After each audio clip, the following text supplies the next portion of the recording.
Yeah, good morning, traders. A bit of angst coming through in the market. We're seeing a few sellers on the open here. S&P futures down a touch. You've got risk FX down. Gold price following on for that nice move that we saw on Friday, and that's pushing into sort of 1750 into the top end of the range again. Definitely one to watch. We'll see how the futures reopen when, in treasuries when they come on board a little bit later on.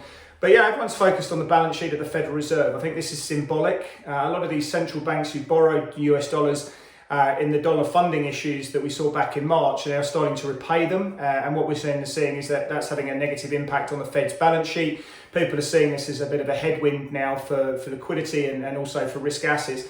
It is symbolic, but we are watching that balance sheet as we go in for Thursday, and nothing headwinds to equity markets. Of course, the case counts in terms of what's happening in Florida, what's happening in California, Germany as well is also hitting risk assets. Let's have a look at the boards and see how things are opening this morning.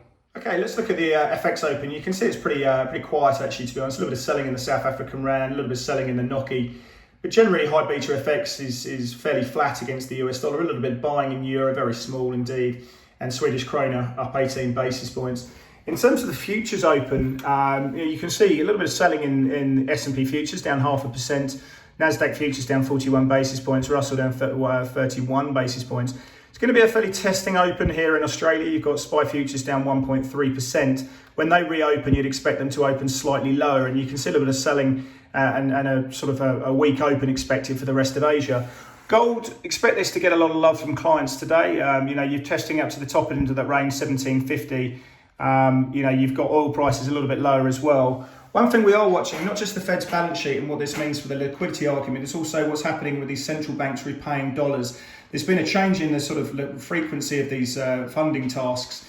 And you can see that potentially if we do see cross-currency basis swaps falling away, we see a widening of the basis. That could put some upside back into the US dollar again, making that, though, the hedging of US dollar investments slightly more expensive. So something we are watching. If we see a widening of basis, it could put some upside in the US dollar this week. One to watch.